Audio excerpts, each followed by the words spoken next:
Right, what's happening? Guys, we're back finally on the YouTube scene. I haven't done one for a while. Been a bit busy, a bit silent with it, ain't gonna lie. Had a lot going on the fight and the Twitch and all that. So we're back finally. We'll address the elephant in the room straight away. Richard Shaw's bailed on us. Said he's busy moving house. So he's had to bail last minute. Not much of a good excuse, but we'll let him off this once and we'll get him back in next time. Quick update on me. Obviously, if you don't already know, picked up a few injuries before and during the last fight. So, broken thumb and tear my AC joint in my shoulder. So what we got now? 4 weeks of physio on the shoulder. Got another week in the cast. And hopefully I'm going to splint then. So I should be back to light training probably end of October. And probably more intense stuff, hopefully November, December, ready to get back to it in the new year. But anyway, we're going to today break down the card for this weekend, UFC 266. We've got the featherweight title, the women's flyweight title, I think. Is it a flyweight title? Yeah, the flyweight title. And then obviously the legend fight, Lawler versus Diaz. So, we will start with the main man, Nick Diaz versus Robbie Lawler. Obviously, they fought, what was it, back in, what have I got by here? I have written some notes, believe it or not, I'm quite well prepared. They fought 17 years ago, I think it was UFC 20 something, so that shows you how long ago it was, 2004. Nick obviously won by KO. If you go and watch the fight, they don't even look like the same people. So, a long time ago since the first fight, obviously don't read too much into that, they're both very different now to how they were back then. But yeah, main point obviously, since the last fight, there's been a consistency of fights, I think, personally. You've got Robbie Lawler, who's obviously not on the best of form at the minute. I mean, he's lost 5 of his last 6, but he's been quite consistent in competing, whereas Nick, his last fight was what, 2015 against Anderson Silva. So you think Robbie has gone on like a run and won the belt, defended the belt, lost the belt and fought since then in the time since Nick has even last been in the cage. So I think that'll play a big part. You know, the Nick Diaz that we seen last time, although he lost to Silva, you still seen he had that classic Nick Diaz in him. But that was a long time ago. Even 6 years in this sport is a long time. And, you know, he wasn't the most sort of active fighter between sort of 2010 and 2015 anyway. I think the Silva fight, he had a bit of a layoff. And I mean, he had the ban with the drugs test, which we all know was bullshit. But he still had the ban, so that was obviously factored into the inactivity. So yeah, consistency. I've noted it by you, like, although Robbie's not on the best run, he's still been fighting. He hasn't looked in his last few fights as sharp as he has done, or was on that title run. But you know, he's still been in there with top level guys. I think he's fought Magny at RDA. Woodley was one he picked up a loss to. Ben Askren, so high level guys he's been in with. But I mean, even if we take away the fact that Nick hasn't fought since 2015, he's lost. He's on a 3-fight losing streak, as I've put it by you. But we look at those losses. 2 of those were to GSP and Silva, both in their prime at the time. So, you know, they're losses, but, you know, then... Oh, who's ringing me now? Colin. We'll decline that for now. Sorry, Colin. Yeah, so he lost to GSP for the welterweight title. He lost to Condit for the interim title, and then he thought he won. Was a close fight. And he lost to Anderson Silva after a little bit of a layoff up at middleweight.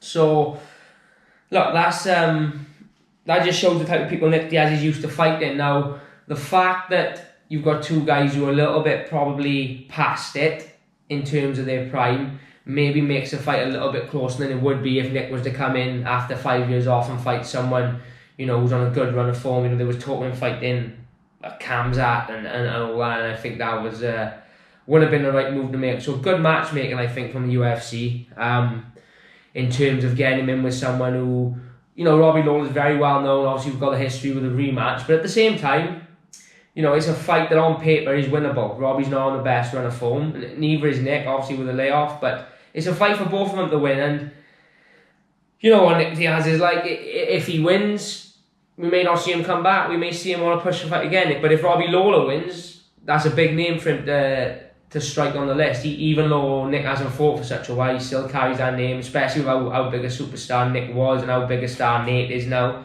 So if Robbie goes in there and wins in style, then he might even push Nick Diaz away. I don't know how many times he's been finishing his career. I'm sure it's not many, you know, being out tough the Diaz's are. But yeah, it's a good fight for both. How the fight's gonna go? Well, I expect the fight to go. I do expect Robbie to come out fast. He tends to fight best when he starts fast and starts hard. Nick, obviously, typical Diaz, starts slow to an extent, you know, warms himself into the fight, and then they come on strong at the end. We know Robbie's good for 5 rounds, or you know, he looked a little bit tired against RDA, but for the most part, he's been in many 5-round fights, and you know, he hasn't faltered in terms of cardio. But obviously, the cardio advantage is likely. Well, it would have gone to Nick. I mean, we don't know. We don't know he's going to come back. We don't know. There's been no real update on his training or how he's looked in training. I don't know if he's been training with Nate and his team, or if he's. I know he's with Cesar Gracie, so maybe he's been using his own team. But we really don't know. We don't know how he's going to come back. But if we're basing it on past experience, we'd expect the cardio sort of to lie in his favour. So that's why I expect Robbie to come out and try and catch him hard and catch him early. It's a 5-round fight. I don't see that Robbie's gonna look to try and outpoint him. I think he's gonna come aggressive and try to put him away. And I think Nick will do the same just later on in the fight. I don't think he's gonna look the point score and go the distance. I think you know, technically he's always been that little bit better of a boxer compared to his brother, in terms of his combos and shot selection and stuff like that. So we'll see how it goes. I mean, it all comes down to, I mean, the underlying thing for me is how inactivity is going to affect the fight. You know, Robbie, I keep saying it, Robbie has been consistent the last few years, well, for fucking ever, since the last 10, 15 years, whereas Nick obviously hasn't fought for that 5.5 years. So we'll see how it goes. What have we got? We've got some questions out on Instagram. What's he? Hang on, the dog's just ripping up my slider, yeah?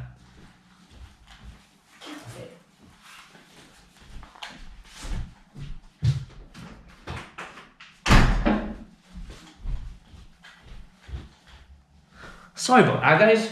Alex might have to edit that bit out. The dog's decided to take apart my new UFC slider. So he's already done two pairs already, so now he's trying to do the 3rd pair.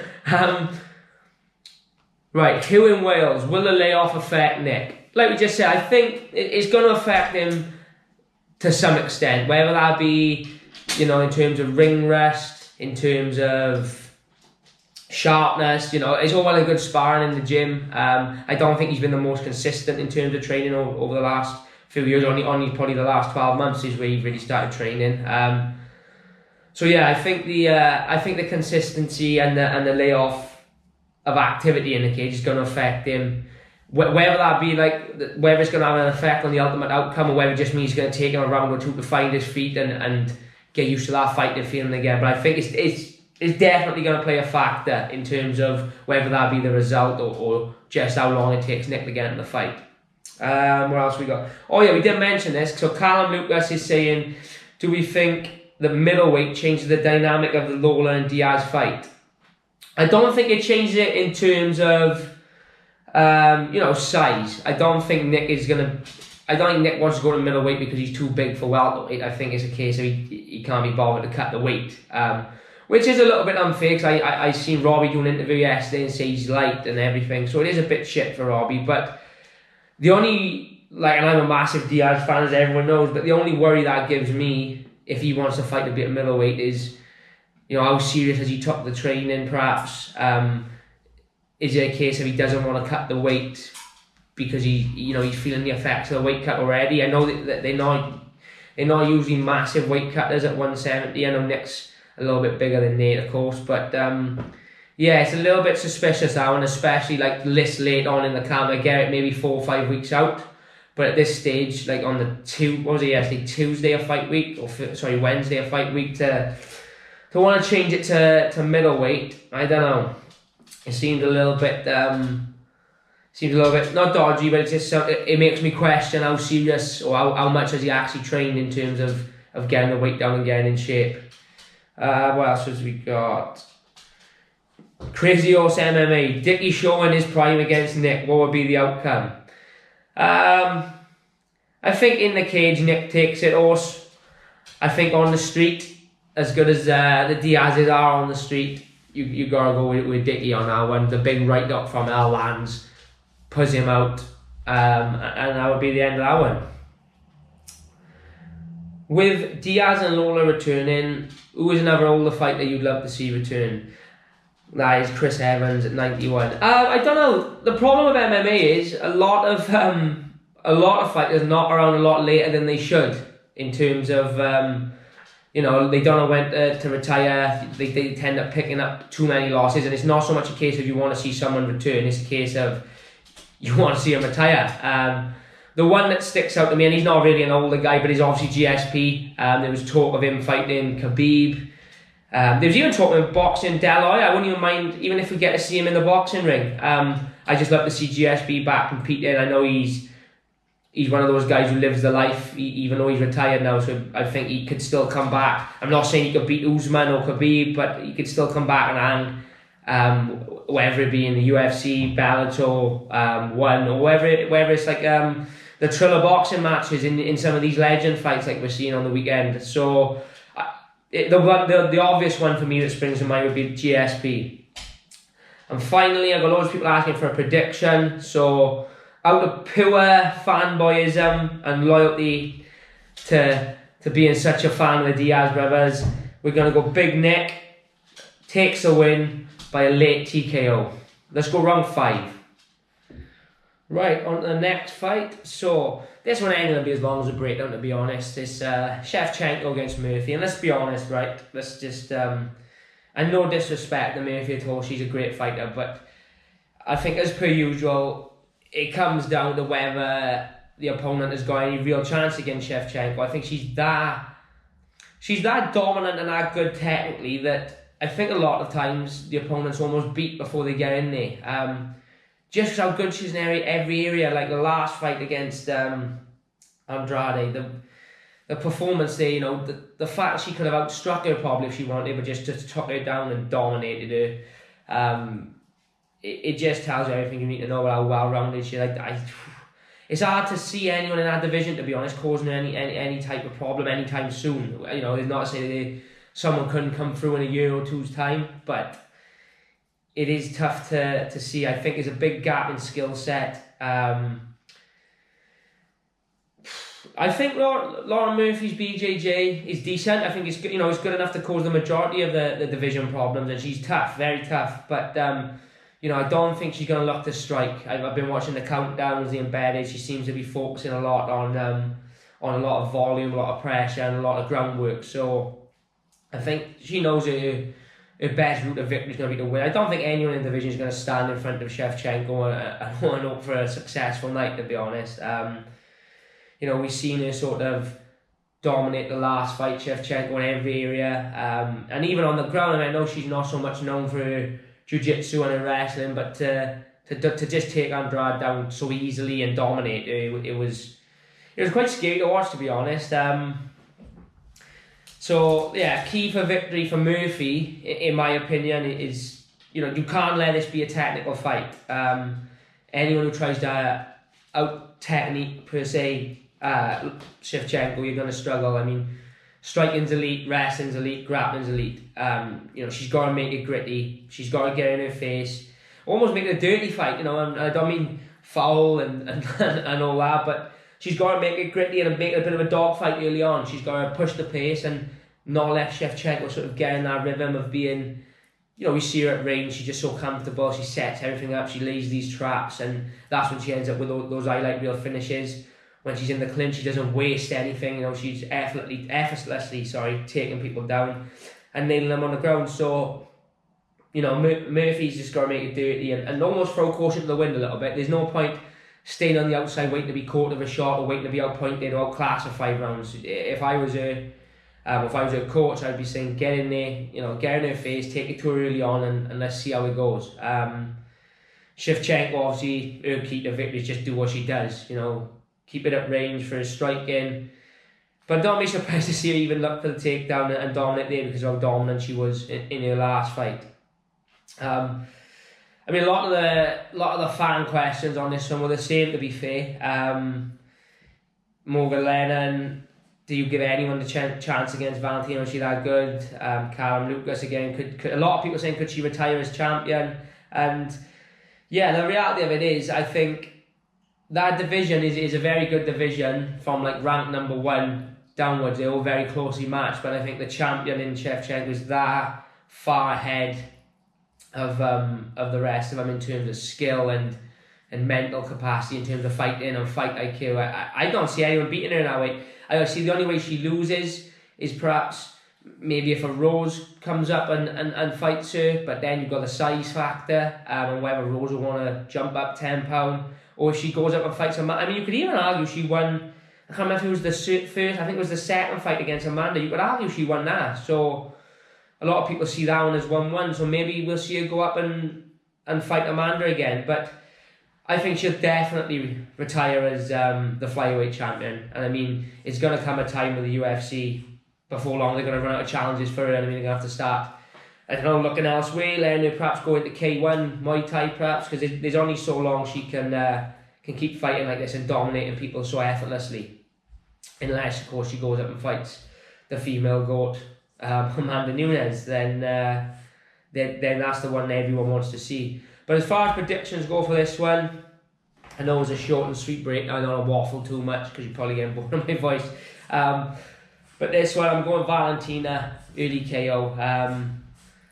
I like Lauren Murphy. She's a good fighter, you know, really tough and gritty. Comes from the same gym as Black Beast, so you know what they bring to the table. But I just think skill-wise, she's going to set her up with something on the feet and catch her early and put her away. Right, last one then, main event. You've got the champ Volkanovski versus Ortega for the featherweight title. And again, good matchmaking, well, unreal matchmaking from the UFC. You've got the number 1 contender, obviously, some would argue all the way, but Ortega probably does deserve the shot, to be fair, meaning that they fought twice before, fighting the champion.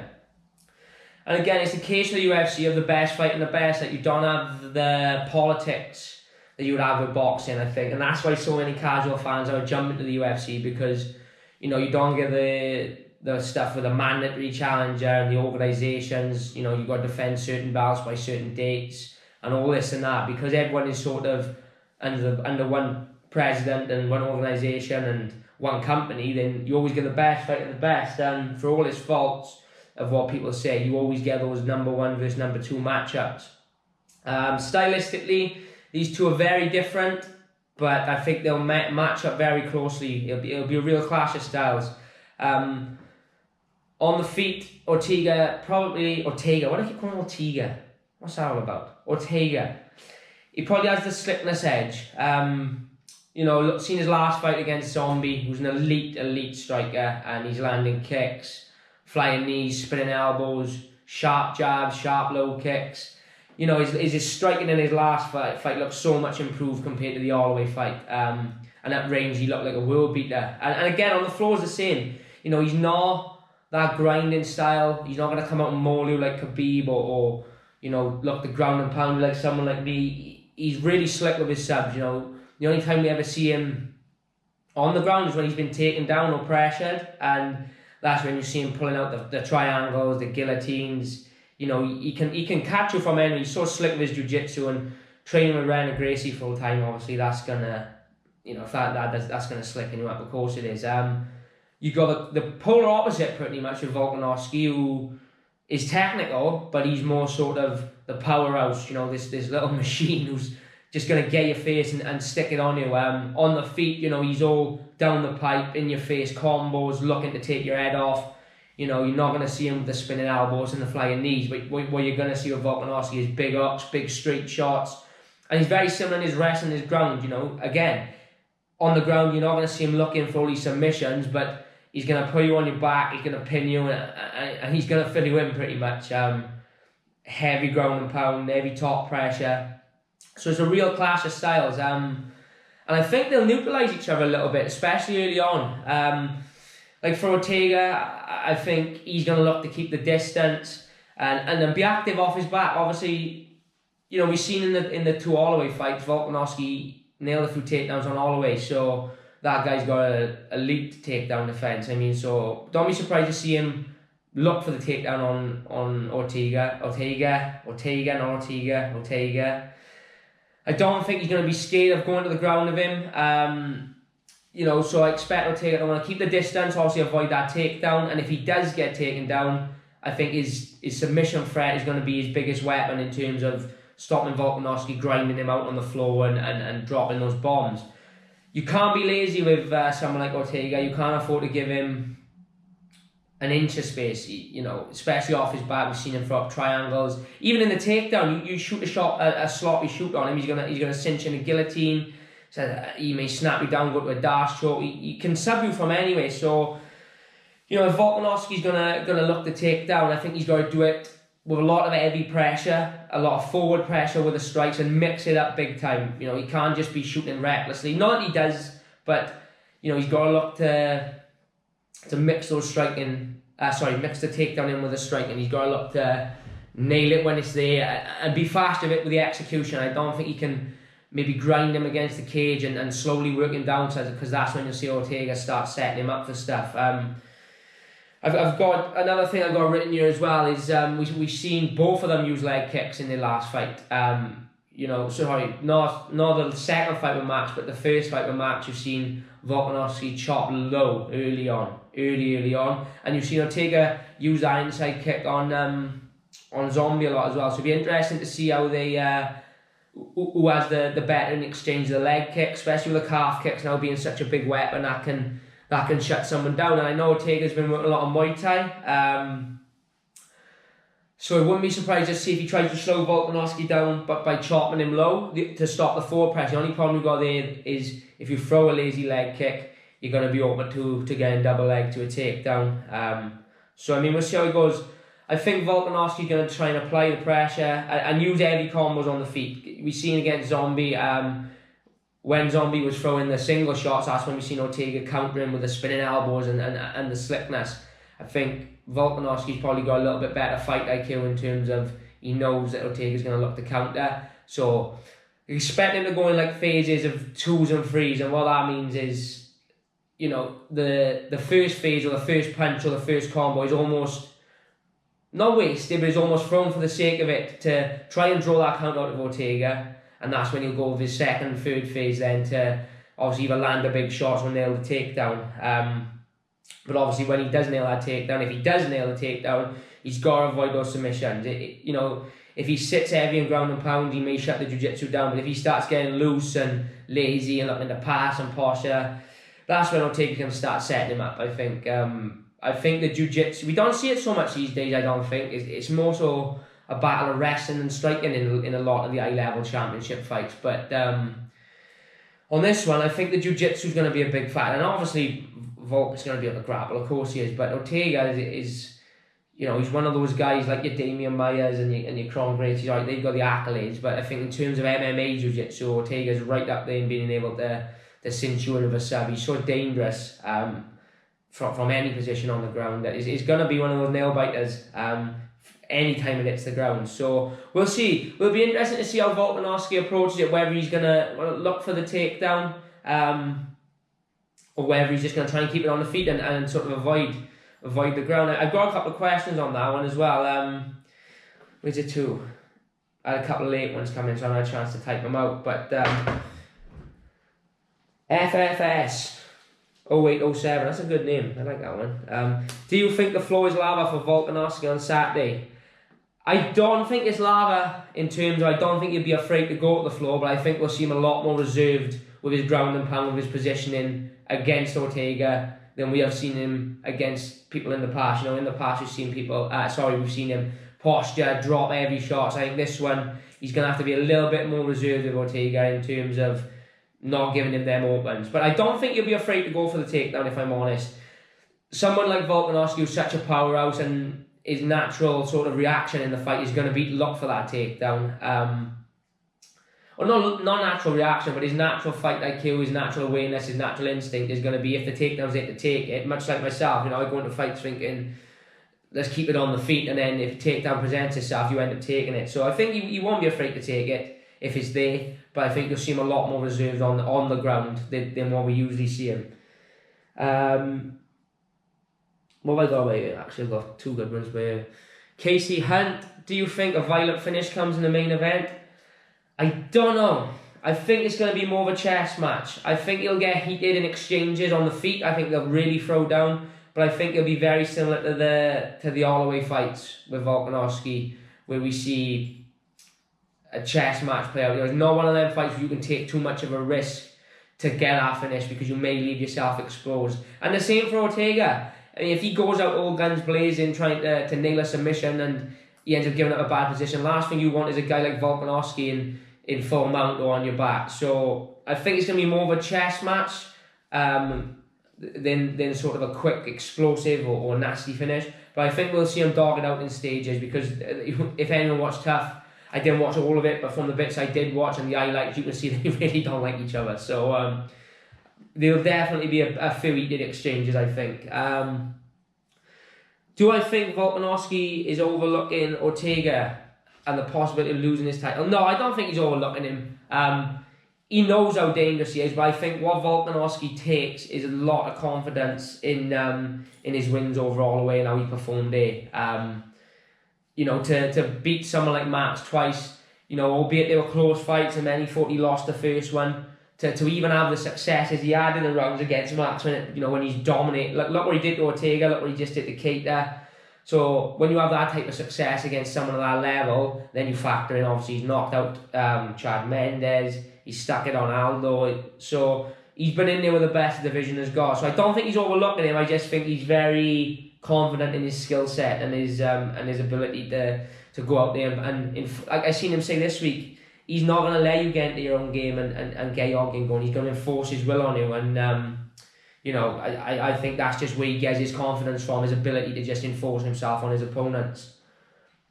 We've got two more here before we wrap it up then, because I'm probably droning on a bit now. Do I think Ortega should move up to lightweight if he loses? Is something he's in the past. I don't know, it depends how the fight goes. He looks good at featherweight, he's strong, he's a bigger guy 9 times out of 10. And he's never missed weight, he makes a weight. He does obviously have a tough cut. He's a big guy. Like, I've never seen him in person, but just based on the pictures and stuff like that, he's a big guy. He's tall, he's long. I can't imagine him walking around at a lightweight either. So if he loses, maybe that's an option for him. But I suppose, when you think of it, if he loses this one, it'll be a second chance at the title. Does he then want to climb again? I don't know if that's the case. Maybe he will look up at lightweight, but as long as he's making the weight safely and comfortably, then I suppose he feels he's comfortable at featherweight. But it could be an option when you're as big as him and Max Holloway. That, and people even like Poirier, you think Poirier was a featherweight, that's the reason they go up. You could have a second or a third surge at lightweight if he loses there. And last one, if Volk wins, does Max fight him straight away, or does Max need another fight? No, I think we put Max straight in there, to be honest, against either of them, whether it's Ortega or Volkanovski. I know Volkanovski's beaten him twice. I thought Volkanovski won the first one. The second one was a bit of a dodgy decision in my eyes. Holloway's a bit of he is a big name in MMA. Even the casual fans are starting to take note of who he is. And you look at his last fight against Calvin Keita. I think, personally speaking, maybe a fight with the new and improved Ortega would be interesting. But in terms of competition in the division, I think the only person there that's gonna give him any sort of trouble is Volkanovski. I know they're talking about matching him with Rodriguez, he was meant to be matched with, when so maybe they do that one first, but I think he beats Rodriguez quite comfortably, and I think that if he wins, or if they may even scrap. I know that fight's off now, so if they may scrap that one and put him straight in with Volkanovski. But he hasn't fought since January, Max, so I'm assuming he's gonna want to get back in there. Before, I mean, obviously Volkanovski's not gonna fight now till next year, so I would assume that he want to get in there before the end of the year. So he probably will have one more, but I don't feel like he needs to have one more. I think he deserves it now. And as far as a prediction goes on that one, I really am on the fence for this one, because, you know, I study a lot of fights just in my time between training, and I watched a lot of Volkanovski last week, and I sort of see that he just enforces his game and dominates. But then I watched a few Ortega fights yesterday, and you know, especially that Korean Zombie fight, he was so slick. You know, with the striking, and that's the problem, because he's so rangy. He's now learning to use his range and the variety attacks, like the spinning elbows and stuff like that. He just looked so. I didn't think he would beat I didn't think he would beat Zombie, if I'm honest. But you know, he just dominated it. So I have phases where I see Ortega like catching him in a sub as well. It all depends, I think, how long the fight goes and who can enforce their will. If Volkanovski can get his game going and his heavy pressure style going early, I think he causes trouble for anyone. But if Ortega can keep him at range, or force him to, you know, if Ortega can keep him at range with the strikes, force him to shoot for a sloppy takedown, he could very well cinch him up with a sub as well. Come on, let's jump bust. Joe, let's go. I'm gonna jump bust and go Ortega submission. Let's stick with the jiu-jitsu boys. Being a jips boy myself. Shot in the dark, maybe I'll chuck a couple of quid on it, and we'll go Ortega submission. So yeah, that's the first breakdown done on my own. Lone wolfed it.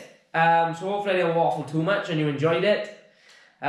Massive card in the weekend, massive undercard. Like if I did the undercard, we'd end up being here for an hour odd, and you know, you don't want to listen to me waffle on my own for an hour, do you? So, you know, massive card. I can't wait to watch it. And I'm up in Liverpool for the weekend with a few mates, so I'll be staying up to watch it there. Can't wait for Nick Diaz. Can't wait for the main event either. And yeah, hopefully you enjoyed the breakdown. And we'll get some more done, all the big cards. I want to do a fight night, but I'll try and do some of the other big cards. I'll try and get Richard Shaw, Dicky, Tenora, Bale on me this time. So as always, thank you all for the support. I got a lot of messages about the injury. I'm doing alright, it's not getting any worse. It will slowly get better, and I'm starting my treatment. So we'll be back before you know it. Thank you again. Don't forget to follow me on all my social medias, Twitch, Instagram, Twitter, Facebook, and on the YouTube. We're back now. We're trying to get some consistency going. So like, share, and subscribe. I think we're over 1,000 subscribers now, so let's push on for that 2,000, and maybe I'll give a little bit of kit away if we get 2,000 subscribers. So get sharing, and thank you all for watching, and see you soon.